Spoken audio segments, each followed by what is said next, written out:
Hello, and welcome to Happy Hour Happy Patients. We're a healthcare innovation podcast that highlights ideas, trends, and innovations happening all around us in the healthcare system. And I'm your host, Lisa Blue. Today, we're lucky to have an accomplished healthcare executive, Monique Delgado, joining us. With an impressive background in leadership, operational excellence, and network development, she has spearheaded transformative changes within healthcare with a focus on value-based care. I'm excited for her to share her insights with all of you today through our conversation. Our show title, Happy Hour Happy Patients, references the concept that focusing on our own health and happiness has a direct positive impact on the patients we serve. We created this space to talk with our extraordinary guest, and hopefully these conversations inspire and re-energize you while sharing the exciting how-tos that you can take with you to make your next workday and patient interaction a little bit better. We all know that change happens incrementally, so sharing these ideas can move us all towards improvements together. Now let me introduce today's guest. Monique's invaluable experience in the healthcare industry spans over 25 years. Before stepping into her current role, she served as the Arizona market president for Village MD, where she was responsible for the strategic direction, operational execution, and financial performance. Her leadership transformed the Arizona market into one of the highest performing primary care organizations in the region. Prior to that, she held the position of regional CEO for Walvana. She also served as the COO for Equality Health's national value-based care platform, where she played a pivotal role in launching new markets and building high-performing provider networks. Currently, Monique is the CEO for Integrated Medical Services, or IMS, the largest independently owned and operated multi-specialty provider group serving Arizona.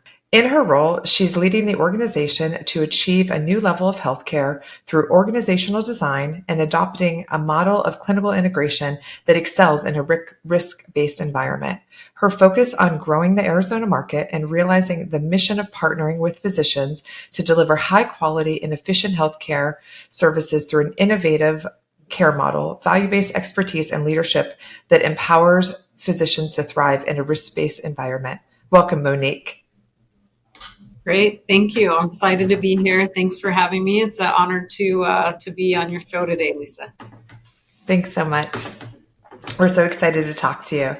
Before we delve into some of the more specifics on what your vision is and your goals and how you've developed throughout your professional career, I know I just gave a lot of insight into your background, but what is something we should know about you? This might be something personal or professional. Sure, that's a great question. Well, personally, my passion is my grandson. I love him. His sun rises and sets on him. So if I could do that for a living, I would.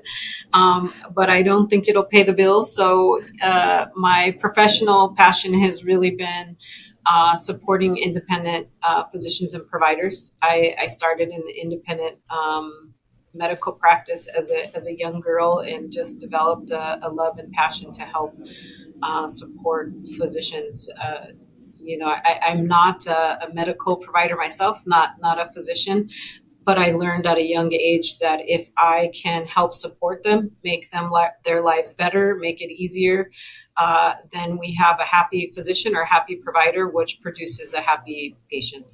So that's been my professional drive. I think that's a really great answer. And I think that understanding is really important for someone who isn't in a clinical role to understand the correlation between, just like we talked about, the purpose of this podcast or the title of this podcast, right? If we take care of the people taking care of people, they can be a lot more effective. So that's great that you're able to learn that and really apply it through your career and have the tremendous success you have. So your background certainly is very impressive in terms of what you've been able to accomplish over your years in healthcare. I would love to hear some insights in, what do you think are some of the key lessons and experience that have shaped your own leadership journey? Yeah, that's a great question. You could probably do a whole episode just on that. It's been a journey for sure, and I probably have a unique journey compared to others in my same position. I started, as I mentioned, at the lowest level in practice that you can, from a young age. And so I've kind of just worked my way up through the ranks and have had just a wonderful opportunity to be in partnership and have the experience to work with different leaders across the healthcare space. I think for me, I found a quote, and it was, vision without execution is hallucination. And I have really just hung on to that, and I lead by that. And why that's been important to me is over the years I've worked under various different leaders and with different leaders, and there certainly are a plethora of people that have great ideas and great innovation and talk a big game, if you will, but sometimes they struggle to actually execute. And at the end of the day, the results are what matters. At least that's been my experience. No matter what company I've been with, who I've worked under, you're there to fulfill a role, a purpose, right? And if you don't produce those results, it doesn't matter how many great ideas you had, right? And so that's been key for me in my leadership, in my journey, and hanging on to how I either, give the vision, capture the vision, and then get to execution and help the team that's with me manage to that, right? And it's partly empowering the team that's underneath you, collaborating with them, helping lift people up to get where you need to go. And so that's been, I think, something that I've experienced throughout my career, and just it stays with me each role I go to.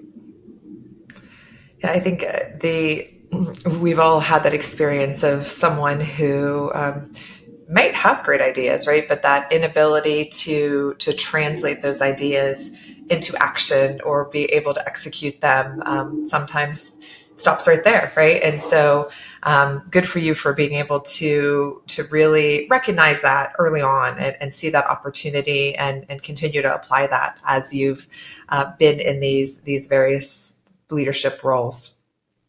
So I do want to, I guess, just take a step back. You have been a really very early adopter in the value-based care and risk space. Something that healthcare has really crept towards a little bit more slowly than I think we'd all like to see. So I would love to hear, how do you strike a balance in really creating and managing a large organization like this that is excelling in a risk-based environment? How do you create that model and lead from that model and still strike a balance to give your teams the autonomy to practice in a way that feels meaningful and that fills their cup? Yeah, that's a great question. And it tells me that you get it, Lisa, because there is certainly a balance. You want a level of standardization, but for me, at least in my experience, that standardization is the base, right? It's the template, it's the starting point.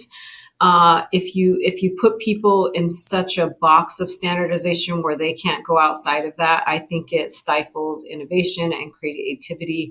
I think it stifles the high performers. So for me, our balance is that we have the template, so to speak, as the starting point, but then you allow and really I encourage the innovation. Like I want my team, whether it's the physicians, the directors, the practice managers, the MAs, whoever it is, whatever the goal is, here's the goal and here's what we have as the base template. And then the high performers almost always evolve it, accelerate it, modify it. And I love it. I look for that, and then we pull it out, and then I kind of push that out as, here's best practice. Here's how we just took that base we had, and then now we evolved it to the next level because of the innovation that's come out of the front line. And then you take kind of the low performers that are not doing things, they get the template, right? Because that way they have a model, a guide to follow. And so, for me, striking that balance is making sure everybody understands the vision, what the goal is. I'm real big on KPIs. So we have KPIs all across the organization. We look at those, monthly. How are people performing? And then recognizing the people that are really standing out from the pack, and not just recognizing them, but like I said, taking as a best practice and sharing it. It creates a level of, I think, competition, right? Which inspires others to achieve higher. And it creates a sense of pride, because I think everybody wants to be a contributor. I don't care if you're the janitor, everybody wants to be a contributor, and they want to be in a place that they're seeing that something that they're doing is making a difference somewhere in their everyday work. And so that's how I try to, kind of motivate the team, and then harness the creativity out of the team, to achieve the results that we're all, aiming for. I like your focus in that answer to not only create a model that allows people to maintain some autonomy and not feel stifled, but also how do you really harness, as you said, that innovation. So I think that's a really great answer. And then, really allowing the entire practice to benefit from that, in terms of, so here's where our template is, but here's some really amazing things that other people across our practice are doing, right? And that makes people feel excited, inspired, competitive, whatever is the emotion there. It really helps move you all towards those same goals, based on whatever is the maybe biggest motivator, because we know it's different across different roles and different personalities. So I love that answer. So one of the things that we know is really important to healthcare quality are patient engagement and patient experience. We know that those are really essential to the full picture when we talk about healthcare outcomes. And so what strategies do you and your team find most effective in employing across your organization? Yeah, you're so right. We all that are in healthcare got in healthcare because we wanted to help people, right? And however you're doing it, whether you're directly impacting the patient or you're doing something as part of that process. And so I think for us, at least coming here, we had poor patient satisfaction scores. We created 4 priorities this year, and provider experience and patient experience was one of the 4 priorities. And then we created tactics within those. And one of the biggest one, it goes back to data, right? Is we just weren't tracking the satisfaction rates. And so we started to pull our own data. We did have a vendor that we used to look at the data, and just giving that and sharing it. Again, the competitive nature of sharing it across, here's where you're at, even across within our own company, right? Practice A to practice B, provider A to provider B, and then sharing it, and then going a level down, and actually not just showing that, hey, you're behind the pack, or we as an organization are not where we want to be. Actually, we were at about 50% satisfaction rate at the beginning of the year. So I'm like, we got to do something about this. And I'm proud to say we went from a 50% satisfaction rate to 90% satisfaction rate from our patients over the year, which is just huge. Honestly, I set the goal, I think, at 80, and I thought that was a stretch, because usually that's a big leap to get there, right? It's a big leap. But we started sending out the scores. Everybody got them every month. And then we started looking at the detail. Well, what are the patients actually saying? Let's trend it. We have monthly operating reviews. And so each of the, we kept advancing, looking at that data every month, to the point where we said, we want your best 3 and your worst 3, right? So every month at each practice, they had to talk about what their worst 3 were, and their top 3 were. And you can see trends, right? And so making them do that exercise, they found the trend. The trend was, we too long of a wait time, or not answering the phones, or just the provider making sure they're stopping long enough to ask the questions. Did I answer all your questions as a patient? Those little things. And each of those little tweaks, you saw that score just rise to now our average is 90%, and we have some in the 93 percentile, which is it's it's phenomenal. And so that's, I think for us, just looking at information, looking at the data, and then responding to what our patients are saying. So first of all, congratulations. That's really remarkable in terms of a leap in less than a year's time. So that hats off to you and your team. I certainly love, I think you said something really important, both in this answer and the one that I posed previously, and making sure not only do you know what data you're, what are you measuring? How are you measuring it? What are those, but being consistent, right? We've all seen their fluctuations in that consistency. And so it sounded like, when we talked about, both those clinical outcomes as it relates to value-based care, and then patient experience and provider experience, that the consistency and looking at that data and making it visible across your organization, having that level of transparency, I've no doubt that's what has helped really have that big leap forward. So very exciting, and a big congratulations, and please take that back to your team. Let them know that that's pretty impressive. It is. It's exciting, and it's a good, proud moment for everybody. It was great. Yeah, no doubt. No doubt. Wonderful.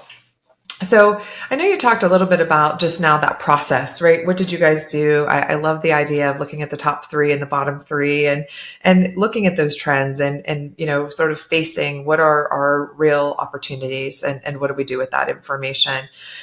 Are there any technologies, outside of that? That's a really great strategy. Are there any other technologies or innovations that you have found to be really effective in enhancing, whether it's patient experience, patient engagement, provider experience, any of those things that are really priorities for you guys at IMS? Yeah. In patient experience, I don't think I found anything, super creative. I would say, we have the standard, we have the patient portal, and we have text messaging. We've, recently put in technology that connects to our EMR for electronic check-in to help expedite the process. And I'm sure, Lisa, it's hit or miss, right? Some folks like the technology, some don't. So I think it's just always a multi-pronged approach for the people that don't want technology, the people that do. And so you just have to do both. I think from a provider perspective, we're always looking to reduce that administrative burden, right? How can we take some load off them, make it easier for them? We have a lot of work being invested in our templates and our workflows and in our EMR, of course. Our medical director, Dr. Keller, does a great job creating templates. We've worked in partnership with our payers also to help consolidate. When you're a physician or a provider and you have to say, okay, am I in payer A? I got to do this form, and this one payer B, and that's just brain damage, right? It makes their work way too hard. And so we, take all of the different templates that the payers are wanting, right? We have expectations, we get that, and then consolidate that into one, and then worked in partnership with our payer partners to accept what we have. So that way, as a physician or provider, as an MA, you don't have to think about it. This is our template, and as long as I do these things, I'll capture it for annual well visit, our quality metrics, whatnot. So we look at those things. We employ scribes, we employ dictation, various levels of dictation, whatever works better for the physicians to make and providers to make their lives easier. So it's a plethora thing. I haven't found the magic bullet. If you know it, you let me know. Well, it sounds like you're doing a lot of things really well. I think, certainly I like what you said about, different patients require different touch points, right? Some people will prefer different communication preferences.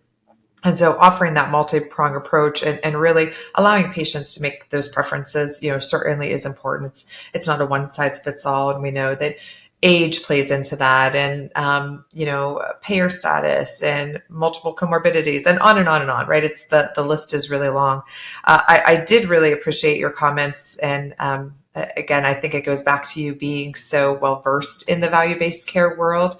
The moving targets between different payer contracts can be very difficult to keep on your radar. And if you're doing that in, however many patient visits a day, that can get, I'm sure, very, very daunting. And certainly I've seen that in my own clinical practice as well. So I love that you guys have been really intentional about that workflow development and saying, through that discussion and partnership in creating those value-based agreements, understanding that, can we all agree that these are the highest priorities and that these will, be sufficient to meet those, whatever the goals are. So I think that's fantastic and a really great way to, again, be mindful of that you don't want to, I think brain damage is probably the right word that you, right? At the end of the day, right, you do that so many times that you do leave maybe a little beat up. So I think that that's a great strategy as well. So I would love to, you've already shared a lot of ideas, a lot of, I think, really key ideas about leadership and the importance of leadership and supporting your teams to do what they do best. So, you've worked in a variety of different settings in your career and, varying sizes. So knowing that you have been in a variety of different settings and at also different times in your own career, we know healthcare changes, we know we change and grow professionally. So what are some key lessons that you can maybe share with our listeners today about leadership in healthcare, right? It's its own unique industry, whether that was a really large system enterprise or a smaller practice that you were supporting. Yeah, that's a great question, and certainly healthcare is unique, right? It's different than other industries, and I think that last part of the question is important because at least I found there's a big difference between, say, a startup or a small single independent practice or a large system that you're coming into. And so certainly I've learned different things from each of those areas. I think what goes across the board on any of those is people, right? You have to understand the people, and you have to take time to assess and know who are the people, what role are they in, are they in the right role, helping people in their own path and journey, and then making sure you have the right players. I've found I can't be successful if the folks with me are not successful, and so helping them do what they do best. We can move the company along. So you have to pay attention to the people, and I think from a leadership perspective, I found in a startup, it's build, it's new, exciting. You have to be able to take something from nothing and create processes and implement people and build and go forward. Whereas when you go into a large system that maybe has been around for a long time, it's change management, right? You have to figure out now who are the existing players and stakeholders and what have they done versus building your team. In the startup world, you get to pick your team versus when you go into an existing organization, you have to figure out who your team is already and how to best accelerate them and get the performance out of them. And you have to be real dynamic in startup. You have to be able to look at the 10,000 foot view and then go all the way down to the weeds because there's nothing there before you. There's no template for you to follow.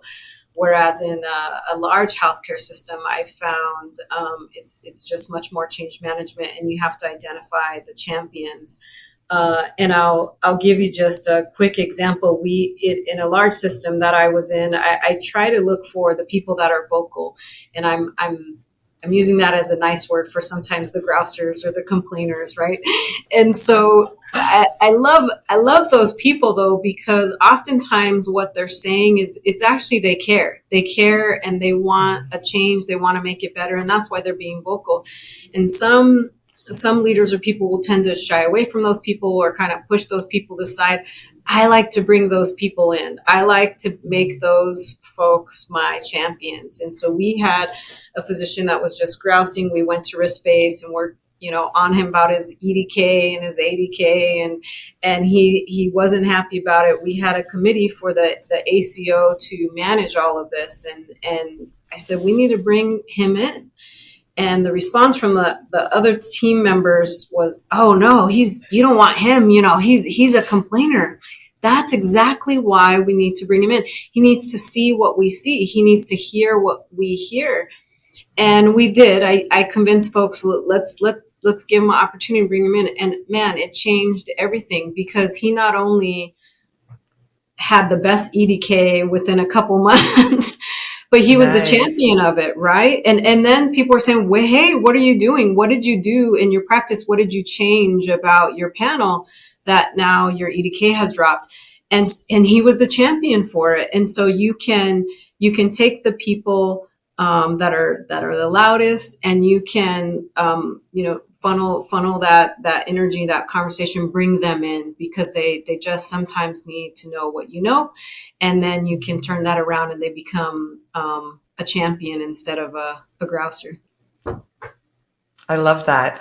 Right. When you think about, we were talking just a few minutes ago about the ideas of patient engagement. That's just another sign of engagement, right? They're engaged in the process. They see what they think is the best way, and they may have ways that, maybe are really important to that equation, but bringing them into that more broad conversation and saying, these are all the variables in this equation.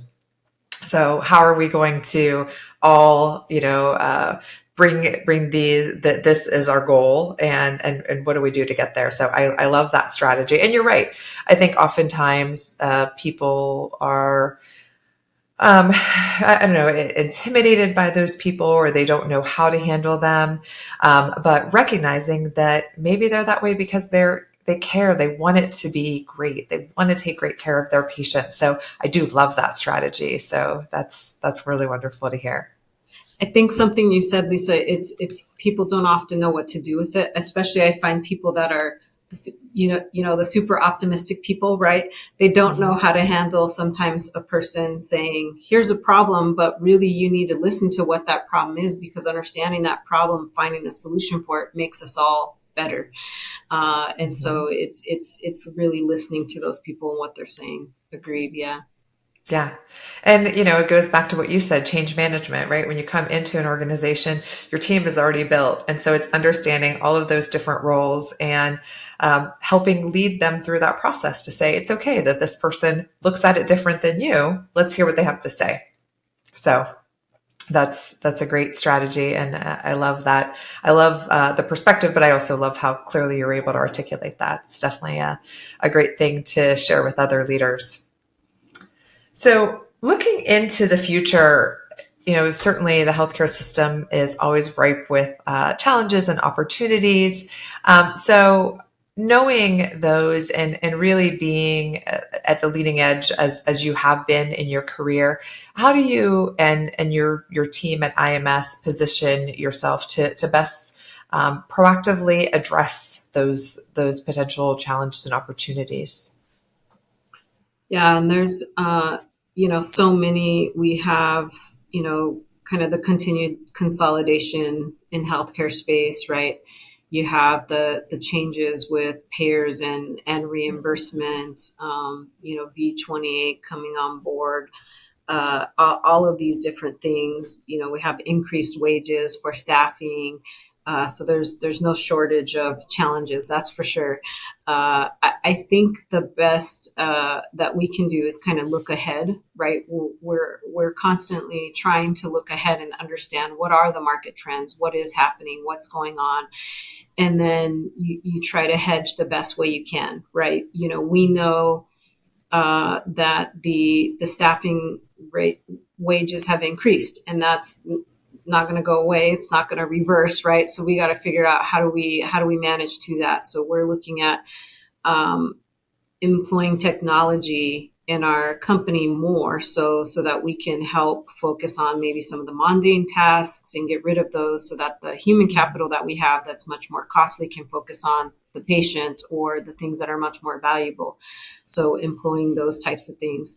Knowing the evolution of risk-based care and knowing that it's coming, we're continuing to ready ourselves for that, implement the infrastructure that we need, training to align ourselves to be able to continue to be resilient. IMS has been around for 15 years. They've survived and navigated all of the different trends that have happened over the last decade. I have faith in the team that's here, the physicians that are here, and providers, that we can continue to navigate and not only survive, but hopefully thrive as the landscape continues to change. Yeah, I think your idea of looking at those trends and making a plan for how to identify what are the biggest opportunities or things that need to be addressed, and then hedging your bets, and I think that's a really great approach. And we also know that the healthcare industry continues to change really rapidly. And so, being cognizant of those changes and being adaptable to those changes, I think certainly will position you guys to continue not only to be resilient, but to be successful. Yeah, you have to be able to pivot. That's for sure, Lisa. No doubt, no doubt. Curveballs, right? So it's like, okay, this just happened. Let's strategize and figure out how we're going to navigate this. So. And if you haven't had one, it's coming, right? If there's been a moment of quiet, you're like, okay, so I'm ready because something must be coming. But I think even what you guys have experienced this year, in terms of the increases in your patient satisfaction, is really remarkable to not just stop and celebrate, but it speaks to how well you are looking ahead and making those plans and leveraging the great team that you have to continue to move forward. So I think that sets you up for feeling pretty good about how well you guys can navigate and pivot. Yeah, and I think we're uniquely positioned in such a way because of our multi-specialty, right? The natural inherent integration that we have within our system, with the ability for primary care and cardiology or neurology to speak directly to each other, to share the same record, to be able to schedule on each other's schedule. The fact that those physicians talk to each other and know each other, and we have little like joint rounds now with patients that are high risk patients, and actually having everybody at the table and reviewing those with our care manager and with our practice manager, so everyone knows it's that's unbelievable and certainly unheard of. And so that part is so fun, and it's I think puts us in a unique position as we move forward with risk and just kind of setting ourselves apart from other organizations. I couldn't agree more. We all know there's tremendous fragmentation in the healthcare system. So what you just said, directly impacts that, and having everybody on the same system, being able to, easily access, what's going on with shared patients, being able to communicate with providers, that in the absence of working within the same system, that is almost impossible, if not impossible. And so I do think that certainly puts you guys, positions you really well to, continue to grow and develop and provide a really great patient experience and clinical outcomes. So that is really exciting. So as we wrap up today, I thank you for sharing so much that you have about your team, the exciting things that you guys have done and are doing.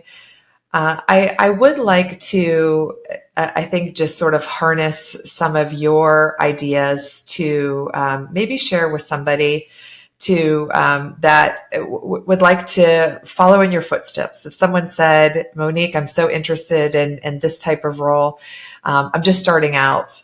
not even the how-to, because the how-to I think is a little bit more easy.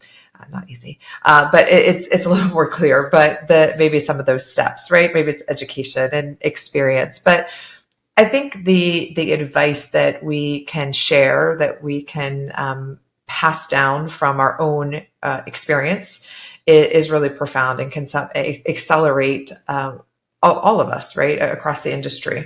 And so what is that key piece of advice or key piece of advice that you would pass down to somebody who posed those questions to you? I think that's a great question, and I get the privilege of sometimes what I feel seeing myself all the time here in our organization. Remember, I did phones, I did referrals. I'm dating myself. We had paper charts, medical records, like billing, all of it. And so I think what I would say is always take the opportunity. And I hear that a lot sometimes. Even colleagues, I actually had a colleague call me not too long ago and said that they want me to do this role, and she's in the director level role. They want me to do this role, but they don't want to pay me, and it's more work and blah blah. And I said, I always take the opportunity. Take it and do the work and shine, and then they will pay you. Right? You won't even have to ask. They will tell you, we want you in this. They'll continue to accelerate you. And I think people think about it backwards, right? They want to be given the role or the title or the money or whatever it is before they do the work. And I just think about it. I think about it differently. I say, do the work, take the opportunity, always be willing to learn, right? And I think I would also say not to be afraid. I know so many people that are afraid to take a risk, afraid to step out of their role, afraid to take that next level. And so I'm a big believer in not being afraid to fail, right? I'm like, I'll try it. I'll do it. Maybe I'll succeed. Maybe I won't. I'll learn what not to do. I'll learn what I can do. I'll learn more to get ahead to the next level. But I think, nothing profoundly so, but those are just the things that I've found in my own career. I think that those are great pieces of advice. I think especially, women in leadership roles, sometimes there are those questions that are asked, should I, do X, Y, Z? Should I take on more work, or should I take this role that maybe it's a lateral move, but it introduces me to a new skill set or opens a potential door?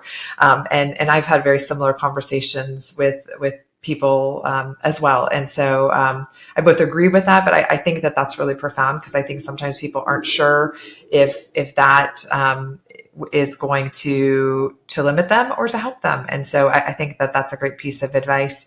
And, as far as not letting our fear stop you, obviously you have not, because here you are, and you have this amazing career. And I think it's certainly a testament to your success in many different settings, and, the success that you've already created with your team at IMS and all of the goodness to come. So thank you for sharing that advice, and thank you for sharing your time with us this afternoon. Certainly a lot of great wisdom shared, and I appreciate you giving some insight to us and our listeners about your team at IMS. Thank you so much, Lisa. I really appreciate the opportunity, and it's always a pleasure with you. Big fan of yours from many years back. You're a great operator, and so it's a privilege to have spent the time with you. Thank you. Thank you. Thank you for listening to Happy Hour Happy Patients. Please consider subscribing on your platform of choice and share your favorite episodes with other healthcare workers who need a bright spot in their day. You can connect with my team and me directly by going to providertech.com and clicking on Connect with Us. You can find the link to this in the show notes below. Have an awesome week.